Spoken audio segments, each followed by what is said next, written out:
Halo semuanya, selamat datang kembali di channel Ruang Film, sebuah informasi untuk kalian penikmat konten spoiler. Oke, di video kali ini kita kembali membahas film tentang kehancuran dunia yang berjudul Moonfall.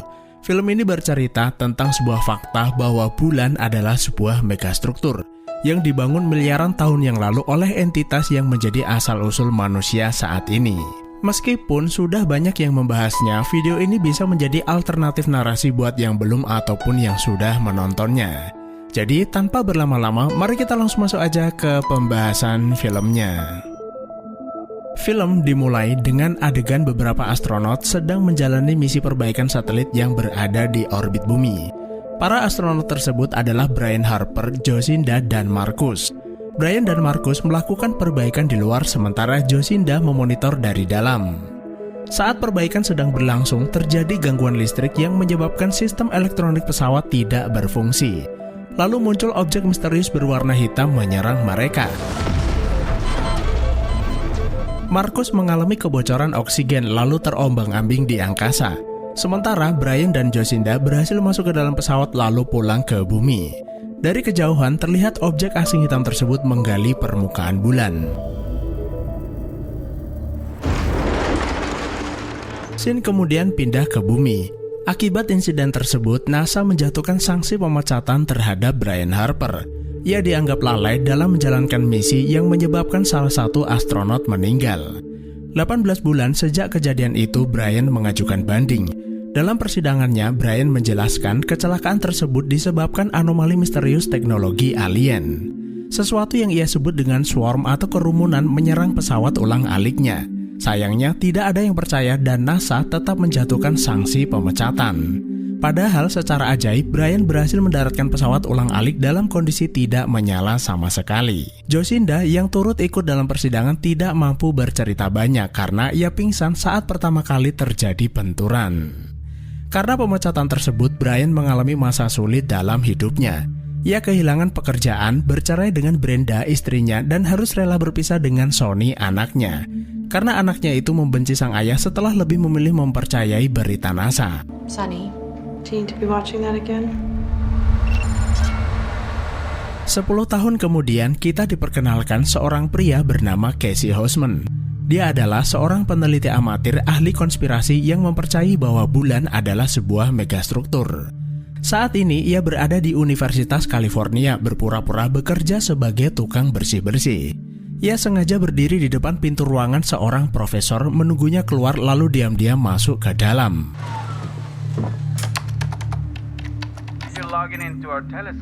Setelah itu ia menggunakan komputernya untuk mengakses sebuah teleskop observasi luar angkasa.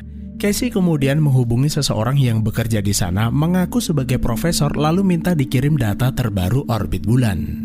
Setelah selesai dengan urusannya, Casey pergi ke restoran cepat saji untuk bekerja. I'd like a pastrami. Ask you dear, what's pastrami? Nah, saat sedang melayani pembeli, ia mendapat sebuah email yang berisi data terbaru dari orbit bulan. What the fuck? Casey sangat terkejut melihat data tersebut lalu menghubungi NASA. My name is Dr. Casey. I need you to patch me through to the director of NASA immediately. Ia mengaku sebagai Dr. Casey Houseman dan memberitahu kalau ia memiliki informasi darurat. Honey, I sell t-shirts and toys. Namun nomor yang ia hubungi ternyata adalah bagian penjualan merchandise. Sementara di rumahnya, Jocinda mendapat pesan emergensi agar dirinya segera datang ke kantor NASA.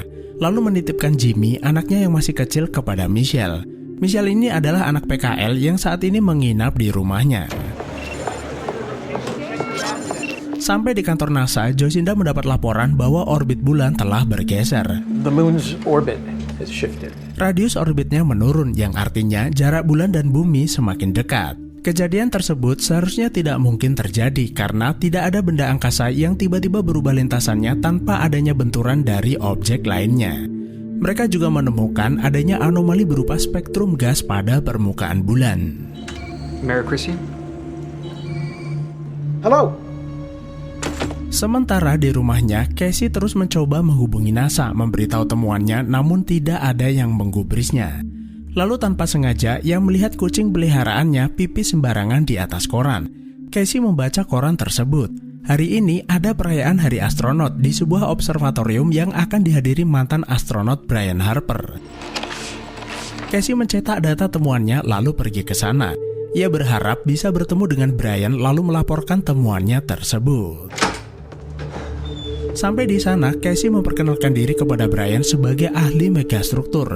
Ia meminta Brian membaca data yang berisi perubahan pada jalur orbit bulan. Satelit alami tidak mengubah orbitnya dalam semalam. Pasti terjadi sesuatu pada bulan dan ia ingin Brian melaporkannya kepada NASA. Akan tetapi Brian menolak. Ia masih sakit hati terhadap NASA. Brian juga menganggap Casey sedang membual lalu meminta petugas keamanan membawanya keluar.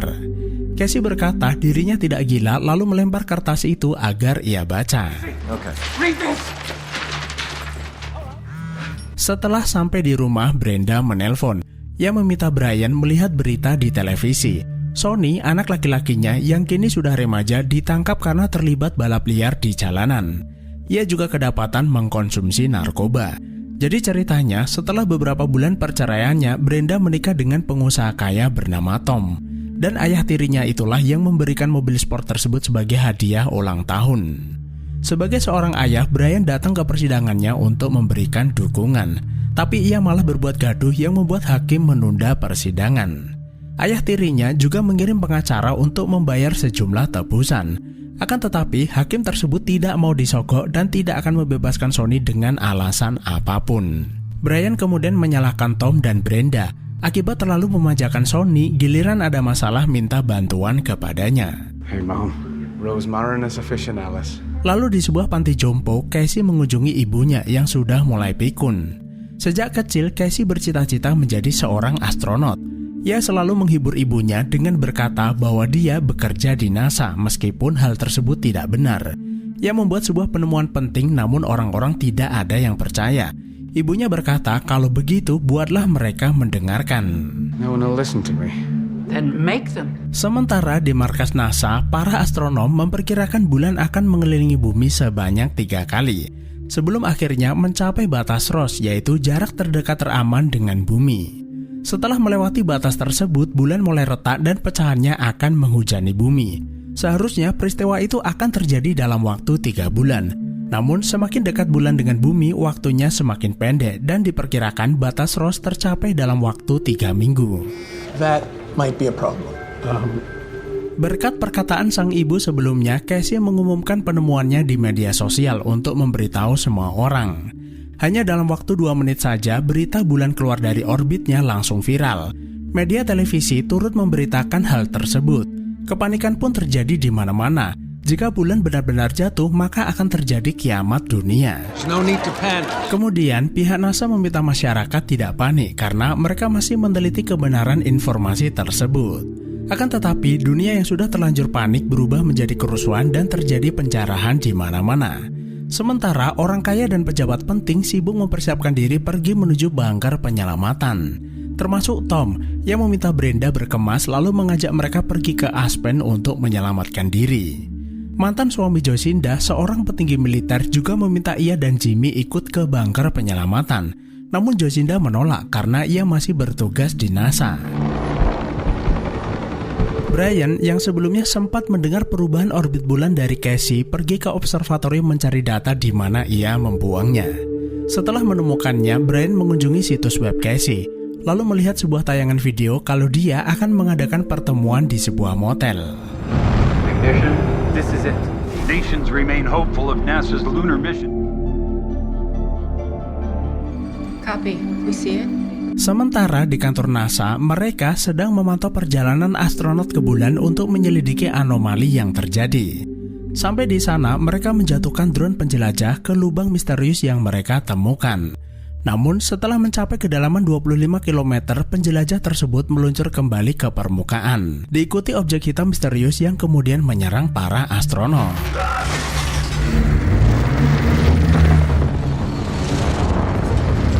Peristiwa mengerikan tersebut disaksikan semua orang yang ada di kantor NASA.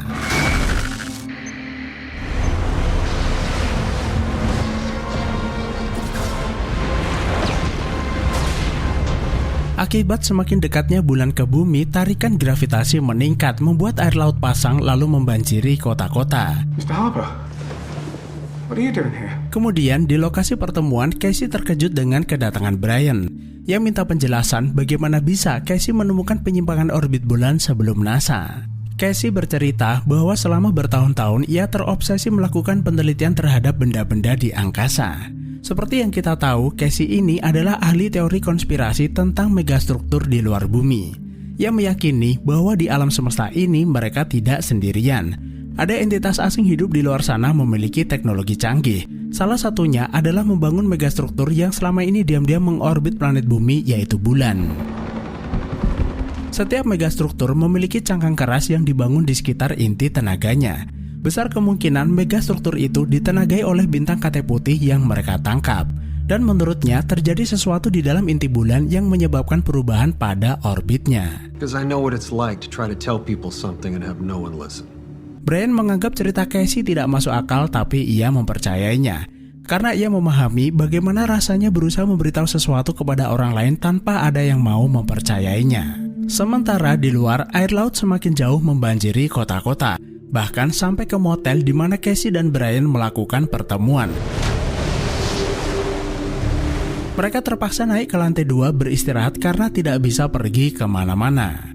Lalu di kantor NASA, Jocinda berkata kalau manusia tidak siap menghadapi bencana ini. Sementara si direktur NASA yang seharusnya membantu mencari solusi malah menyerahkan jabatannya kepada Jocinda. Here's your clearance. Ia lebih memilih pergi ke tempat penampungan bersama keluarganya. Jika Jocinda membutuhkan petunjuk, ia bisa mendatangi Holden Field, salah satu pensiunan NASA. Setelah itu, Jocinda pergi ke kantor arsip rahasia NASA. Lalu meminta petugas menyerahkan rekaman penerbangan misinya 10 tahun yang lalu. Setelah melihat rekaman tersebut, apa yang dikatakan Brian ternyata benar. Ada entitas asing menyerang pesawat ulang-alik mereka. Holden Field? That's classified. Lalu ia bertemu Holden Field yang memberitahu bahwa rekaman itu sebenarnya sangat rahasia.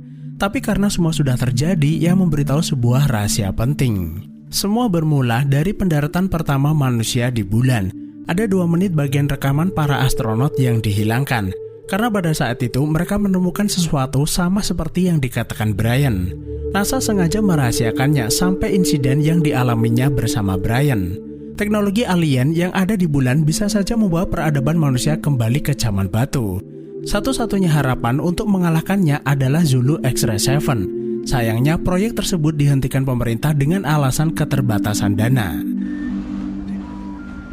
Sementara di motel, salah satu anggota klub astronomi bernama Ziggy menyebut kalau keseluruhan bulan dipenuhi makanan. Bulan adalah bahtera yang akan menyelamatkan manusia dari kehancuran. Brian menganggapnya tidak waras lalu meninggalkannya. Entire inside of the moon is full. You said that if we can destroy this thing. Setelah mendapat petunjuk dari Holden Field, Jocinda menghubungi pihak militer kalau ia memiliki cara untuk menghentikan bulan. Akan tetapi, militer tidak mau mendengarnya karena mereka lebih memilih meledakkan bulan dengan senjata nuklir. Jocinda meminta mantan suaminya menghentikan rencana gila tersebut. Bahan radioaktifnya justru akan membunuh seluruh planet. Wait. It's gonna kill everybody. Lalu di motel, Casey bercerita menjadi astronot adalah impiannya sejak dulu. Bahkan ia mempelajari semua misi yang dilakukan NASA termasuk misi terakhir Brian. Ia melihat berita bahwa saat insiden menimpanya, Brian melihat teknologi alien yang sayangnya tidak dipercayai siapapun. Sejak saat itulah Casey semakin percaya bahwa megastruktur atau alien itu memang ada. Sementara berita bencana dan banjir mulai terdengar di mana-mana. Demi keselamatan, Jocinda mengirim Jimmy dan Michelle pergi ke bunker. Lalu ia menghubungi Doug. Ia bertanya mengenai ZX-7, sebuah bom EMP yang dibuat untuk mengalahkan alien. Jika memang benar bom tersebut adalah alternatif yang lebih baik daripada meledakkan nuklir. Jocinda meminta mantan suaminya itu mengirim bom itu ke markas NASA. Ia akan mengirim seseorang terbang ke atas untuk meledakkannya. 4.5 degrees. Copy. Open the door. We need you to come with us. Setelah itu, Jocinda mengirim anak buahnya pergi ke motel menjemput Brian dan Casey untuk dibawa ke kantor NASA. Casey knew the moon was out of orbit before you guys did. Sampai di sana, Jocinda memberitahu bahwa ia sudah melihat rekaman insiden yang mereka alami 10 tahun yang lalu. Pihak NASA memang sengaja menutup-nutupinya, bahkan kepada dirinya. Objek hitam yang ia sebut dengan The Swarm itu juga muncul kembali. Jocinda juga memberitahu saat makhluk itu menyerang, bulan menjauhi bumi dan berusaha kembali ke orbitnya. Namun saat makhluk itu masuk ke bulan, bulan kembali bergerak mendekati bumi. Casey berkata makhluk itu pasti melakukan sesuatu pada inti megastruktur yang mempengaruhi pergerakan bulan. Megastruktur yang ia maksud adalah bulan dan mereka harus masuk ke dalam bulan untuk mencari kebenaran tersebut. Tujuan Jacinda menjemput Brian adalah memintanya terbang ke atas untuk menghentikan makhluk itu. Setelah mempelajari pola serangan makhluk tersebut, Jacinda menyadari bahwa makhluk itu mampu mendeteksi adanya gelombang elektromagnetik di dekatnya. Dan Brian satu-satunya pilot yang pernah mengendalikan pesawat ulang-alik tanpa adanya sistem elektronik yang menyala. Karena itulah ia berharap Brian mau membantunya. Ia akan terbang menggunakan pesawat ulang-alik yang sama, terlebih negara Cina memberikan pesawat mendarat bulan mereka. Brian setuju, namun ia ingin Jacinda membebaskan Sonny yang saat ini sedang mendekam di dalam penjara sebagai imbalan. At least somebody's on the same page as us. Setelah saling sepakat, pesawat ulang-alik yang terbengkalai itu dibawa ke markas NASA, sementara berbagai kehancuran mulai terjadi di seluruh dunia. Publik berharap NASA bisa melakukan sesuatu demi menyelamatkan umat manusia. Sesuai janjinya, Doc memberikan ZX-7 kepada Jacinda. Cara kerjanya cukup mudah. Bom itu menggunakan remote control dan bisa diledakkan kapanpun yang mereka mau. Anak buah Jacinda juga berhasil membebaskan Sonny dari penjara. Pilot yang menjemputnya meminta Sonny berterima kasih kepada ayahnya. Setelah memberikan bom tersebut, Doc meminta Jacinda dan Jimmy ikut pergi ke bunker yang ada di Colorado. Jacinda mengiyakan, namun ia akan pergi setelah peluncuran pesawat ulang-alik. Jadi rencananya adalah Brian akan terbang ditemani 2 anggota militer yang bertugas meledakkan bom. Lalu menggunakan pesawat mendarat, bom itu dipasang pada rover kecil lalu dilempar ke permukaan bulan. Kemudian elektronik pesawat kecil itu akan dinyalakan untuk memancing The Swarm lalu meledakkan bom EMP. Namun secara tiba-tiba terjadi gempa besar. Aktivitas seismik meningkat akibat gravitasi bulan. Pengaruh gravitasi bulan sebenarnya tidak semasif itu. Akan tetapi di hadapan mereka adalah megastruktur dan apapun bisa terjadi. Director Fowler, we have a problem. Akibat gempa tersebut, mereka kehilangan sistem pendingin dan 1 roket pendorong, yang artinya mereka tidak akan pernah bisa melakukan peluncuran. May I have everyone's attention? Dengan berat hati, Jacinda mengumumkan bahwa misi telah gagal dan dibatalkan, lalu meminta para kru mengevakuasi diri pergi ke bunker penyelamatan. Sementara di ruang kontrol, Casey dan 2 staf peluncuran mensimulasikan perubahan gravitasi bulan yang meningkat secara drastis. Semakin dekat bulan dengan bumi, mereka bisa memanfaatkan tarikan gravitasinya untuk meluncur ke angkasa meski hanya dengan 1 mesin pendorong. That's why I'm going with you. Karena sudah terlanjur memulangkan para kru, Jacinda akan ikut terbang ke atas menjadi navigator. We lost our flight engineer. Brian dan Jacinda juga meminta Casey ikut bergabung ke dalam misi dan menunjuknya sebagai insinyur penerbangan. I just cleared you. No. I'm not cleared for this. Mereka membutuhkan seseorang yang bisa melakukan perhitungan dengan cepat serta pengetahuan tentang megastruktur. Brian ingin membantunya mewujudkan cita-citanya menjadi astronot serta penghargaan atas temuannya tersebut. Ini adalah kesempatannya atau tidak sama sekali. No, it wasn't always easy. Sebelum meluncur, Brian meminta Sonny, Jimmy, dan Michelle pergi ke bunker militer. Di sana, ayah Jimmy sudah menunggu. Sonny kemudian meminta maaf kepada Brian, yang menyadari bahwa apa yang ia pikir tentang ayahnya selama ini adalah salah. I should warn you, my license has been revoked. Lalu Casey menelpon ibunya memberitahunya bahwa ia akan pergi ke bulan. Dan ia berterima kasih berkat perkataan ibunya dunia mengakui dirinya. Selang beberapa saat, tarikan gravitasi bulan semakin meningkat. Ini adalah saat yang tepat mereka bertiga melakukan peluncuran. Dan sesaat sebelum tsunami raksasa menghantam, roket berhasil meluncur ke angkasa. Setelah sampai orbit, mereka langsung menuju stasiun pengisian bahan bakar sambil menunggu bulan melintas. Sementara di bumi, Sonny dan yang lain sebentar lagi sampai ke bunker penampungan. Namun sialnya, 3 orang begal merampas kendaraan yang mereka gunakan. Mereka bertiga pun terpaksa berjalan kaki dan sampailah mereka di lembah Aspen. Sonny berkata kalau di kota kecil itu Tom dan ibunya berada. Mereka harus ke sana untuk mencarinya. Jimmy, pull my Tak lama berselang, bulan melintas dan pecahan-pecahannya jatuh ke bumi.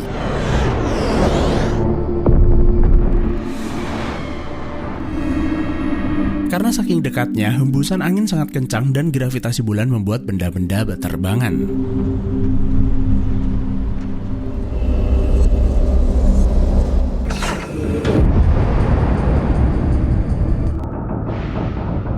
Setelah mencapai bulan, Jacinda mematikan seluruh peralatan elektronik agar Swarm tidak mendeteksi keberadaan mereka. Okay. Tak ingin membuang waktu, Brian naik ke pesawat mendarat, terbang mendekati lubang lalu memisahkan rover berisi bom yang mereka bawa. Setelah itu, Brian menyalakan sistem elektronik untuk memancing Swarm keluar, lalu bergegas kembali ke pesawat ulang-alik. Sesaat setelah mengaktifkan bom, makhluk itu muncul. Anehnya, makhluk itu tidak mendekati rover, tapi malah terbang menuju pesawat ulang-alik karena terpancing nyala remote dan smartphone milik Casey. Dan setelah mematikannya, makhluk itu kembali ke dalam lubang dan mereka batal meledakkan bom tersebut. Mereka bertiga menyadari makhluk itu sepertinya mengincar benda elektronik yang terdapat makhluk hidup di sekitarnya. Karena itulah dia tidak mendekati rover dan menyerang pesawat ulang-alik. Masalah pun bertambah, jika mereka tidak berhasil mengalahkan makhluk itu, militer akan menembakkan senjata nuklir untuk menghentikan bulan. Apa boleh buat, Brian meminta Jacinda dan Casey ikut bersamanya naik pendarat, lalu membawa rover berisi bom ke dalam inti bulan.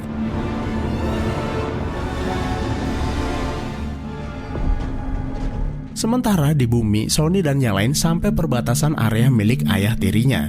Mereka dijemput Tom lalu dibawa ke rumah perlindungannya. Namun permukaan bulan sebentar lagi akan mencapai atmosfer yang menyebabkan tekanan udara menurun dan oksigen menghilang. Mereka harus bergegas pergi ke bunker militer yang jaraknya nggak begitu jauh. Sebelum pergi, Tom meminta mereka mengambil tabung oksigen untuk berjaga-jaga. Sialnya, datang 3 orang begal ingin merampas tabung oksigen tersebut. Untungnya, Sony bertindak cepat menodongkan senjata yang membuat begal itu tak berkutik. Setelah melewati lubang yang sangat dalam, sampailah mereka bertiga ke pusat bulan.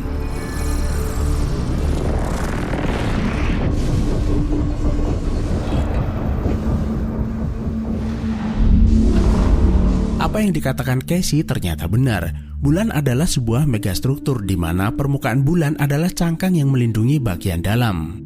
Megastruktur tersebut terlihat seperti sebuah bahtera raksasa dan terdapat bintang K di pusatnya sebagai sumber tenaga megastruktur tersebut. Akan tetapi, The Swarm mendeteksi kedatangan mereka lalu menyerang. Saat Brian akan melepas bom, pesawat itu tiba-tiba tidak bisa dikendalikan, lalu bergerak secara otomatis masuk ke dalam sebuah bangunan. Akibat pendaratan keras tersebut, mereka bertiga tak sadarkan diri. Lalu ada seberkas cahaya hijau memindai tubuh mereka, seolah mencari informasi serta menyembuhkan luka benturan. Sementara di bumi, Tom terlibat kejar-kejaran dengan para begal. Mereka bersikeras ingin merampas tabung oksigen yang mereka bawa. Untungnya, retakan yang terjadi menghentikan kejaran begal tersebut.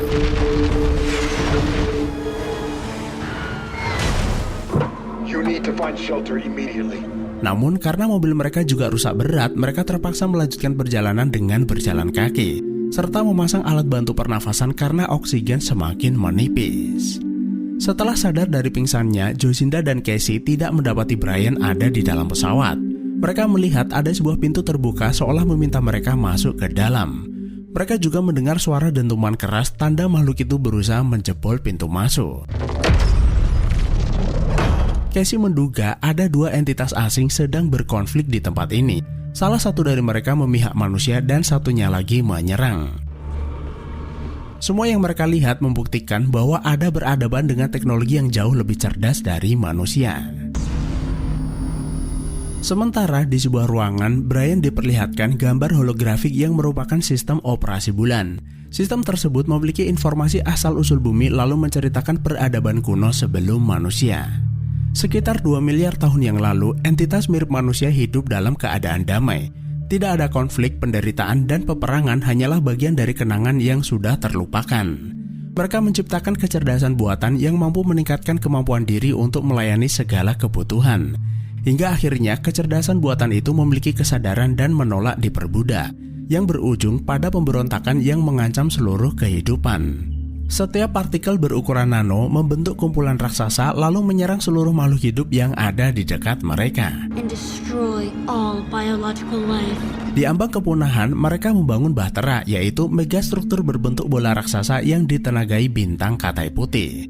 Megastruktur tersebut hanya berisi benih kehidupan untuk diterbangkan ke seluruh penjuru alam semesta, lalu mencari sistem bintang yang ideal untuk melahirkan generasi baru. Sisa peradaban sengaja tidak menaikinya karena The Swarm atau kerumunan itu menyerang benda elektronik yang terdapat kehidupan organik di dalamnya. Namun makhluk itu mengetahui rencana tersebut, lalu menghancurkan megastruktur dan menyerap energinya. Dari sekian banyak megastruktur yang dibuat, hanya satu yang berhasil meloloskan diri, yaitu Bulan. Setelah Bulan menempuh perjalanan yang sangat jauh, Bulan akhirnya menemukan sistem bintang yang ideal. Lalu menggunakan material yang ada di angkasa, Bulan menciptakan Bumi. Dan setelah planet itu siap, benih kehidupan mulai disebar ke seluruh permukaan bumi. Dan manusia yang terlahir memiliki kode genetik yang sama dengan peradaban nenek moyang mereka.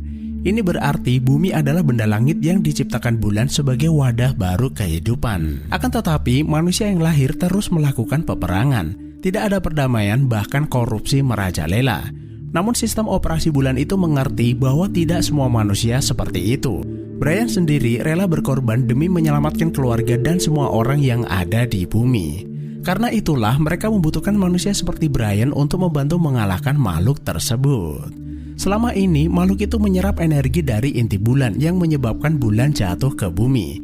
Jika makhluk itu berhasil dikalahkan, maka megastruktur secara otomatis kembali ke orbitnya. Setelah Brian mendapatkan informasi tersebut, Brian memberitahu Jocinda dan Casey. Megastruktur ini berpihak pada manusia dan ingin mereka mengalahkan makhluk tersebut. Saat keluar ruangan, mereka mendapati pesawat mendarat mereka sudah diperbaiki menggunakan teknologi yang ada di tempat itu. Bahkan mereka juga meningkatkan kemampuan peledak bom EMP yang mereka bawa. Akan tetapi bom itu tidak bisa diledakkan di luar begitu saja karena bisa merusak inti Bulan. Brian akan memancingnya masuk ruangan untuk memperlambat makhluk itu lalu pergi ke permukaan. Aksi kejar-kejaran antara mereka pun terjadi. Sistem pertahanan Bulan diaktifkan untuk membantu serangan. Sementara di pangkalan, pihak militer sudah melakukan hitung mundur peluncuran nuklir. Tembakan itu akan dilakukan setelah Bulan memasuki atmosfer. Namun Doc tiba-tiba berubah pikiran. Ia menolak tembakan tersebut. Ia percaya Jocinda dan Brian melakukan sesuatu di atas sana untuk menghentikan Bulan. Lalu di luar, Sony dan yang lain akhirnya berhasil sampai pintu bunker. Namun tanpa mereka sadari, anak perempuan Tom kehabisan oksigen. Tom memberikan tabung miliknya kepada putrinya lalu memintanya menyusul ibunya. Tanpa ada yang tahu, Tom kehabisan nafas lalu tertinggal di belakang. Saking dekatnya Bulan dengan bumi, bebatuan Bulan berjatuhan menghancurkan kota-kota. Sebuah pohon besar melayang lalu menimpa Sony. Untungnya dengan bantuan gravitasi Bulan, Michelle dengan mudah mengangkat batang pohon tersebut. Setelah berhasil menghambat pergerakan The Swarm, Brian memasuki lorong untuk keluar ke permukaan Bulan. Namun di luar dugaan, makhluk itu berhasil menyusul dengan cepat. Tanpa ada yang menyadari, Casey diam-diam masuk ke dalam rover lalu mengunci diri di dalam. What are you doing? No! Casey ternyata berniat mengaktifkan bom itu sendirian untuk menghentikan The Swarm. Ia akan meledakkannya setelah Jocinda dan Brian terbang cukup jauh. Lebih baik ia mengorbankan diri daripada mereka bertiga dan seluruh penduduk bumi tidak ada yang selamat. Ia ingat akan perkataan ibunya bahwa lebih baik meminta maaf daripada meminta izin. Sebelum terjadi bencana ini, semua orang menertawakannya. Hanya Brian satu-satunya orang yang mempercayai perkataannya dan hal tersebut sangat berarti baginya. Ia ingin Brian dan Jocinda selamat, kemudian menceritakan asal-usul nenek moyang kepada seluruh dunia. Casey hanya minta satu imbalan. Setelah mereka pulang dari tempat ini, Casey ingin Brian menjenguk ibunya, memberitahunya bahwa putranya bukanlah orang yang gagal. Ia memiliki kesempatan untuk membuktikan bahwa ia bisa melakukan sesuatu yang berguna di dalam hidupnya. Go save the world, Dr. Hausman. Setelah berpamitan, Casey melepas rover lalu Brian meluncur ke permukaan. Karena sistem elektronik di dalam rover itu menyala dan ada manusia di dalamnya, makhluk itu mengerubunginya. Setelah dirasa cukup jauh, Casey meledakkan bom EMP tersebut untuk menghancurkan The Swarm. Dan di saat yang bersamaan, bulan sedikit lagi menabrak permukaan bumi. Brian memanfaatkan momen tersebut untuk terbang ke bumi lalu membuka parasut pendaratan. Setelah kerumunan itu berhasil dikalahkan, bulan perlahan-lahan menjauh dari bumi kemudian bergerak kembali ke orbitnya. Dan setelah keadaan berangsur normal, Jimmy menghubungi ayahnya untuk menjemputnya. Pihak militer juga mendeteksi sinyal darurat pesawat yang ditumpangi Brian lalu mempertemukan mereka dengan keluarganya. Sementara di bulan, Casey secara ajaib hidup kembali lalu bertemu dengan ibunya. Akan tetapi bukan dalam bentuk kehidupan organik melainkan menjadi bagian dari bulan. Mereka telah memindai alam bawah sadarnya, kemudian mencitrakannya ke dalam bentuk kesadaran digital, bahkan memiliki ingatan dan kenangan yang sama. Karena itulah sistem operasi bulan meniru bentuk ibunya untuk memudahkan komunikasi dengan Casey. Lalu ibunya berkata, meski bumi berhasil diselamatkan, mereka harus mulai bersiap dan akhirnya film pun selesai. Seperti yang kita ketahui, di awal kehancuran peradaban nenek moyang, makhluk yang disebut kerumunan itu menyebar ke seluruh alam semesta demi menemukan megastruktur terakhir yaitu bulan. Yang artinya makhluk yang ada di bulan hanya salah satu dari sekian banyak kerumunan. Dan ada kemungkinan yang lain akan datang ke tata surya ini lalu menyerang bulan. Bisa dikatakan ancaman bahaya dan peperangan yang sesungguhnya baru dimulai. Mungkin teman-teman ada yang bertanya kenapa makhluk itu bisa dikalahkan dengan EMP. EMP sendiri adalah singkatan dari pulsa elektromagnetik atau ledakan pendek radiasi elektromagnetik. Peristiwa tersebut bisa terjadi secara alami ataupun buatan. Efek dari ledakan itu bisa merusak peralatan elektronik. Salah satu contoh penyebab EMP yang sangat umum adalah serangan petir, menyebabkan lonjakan arus listrik kemudian merusak peralatan elektronik. Matahari kita juga menghasilkan EMP yang sangat tinggi. Untungnya bumi memiliki medan magnet yang melindungi fenomena tersebut. Nah, teknologi kecerdasan buatan yang diciptakan nenek moyang manusia bukanlah kehidupan organik, melainkan partikel elektronik berukuran nano yang memiliki sistem operasinya sendiri, sehingga sangat rentan terhadap serangan EMP.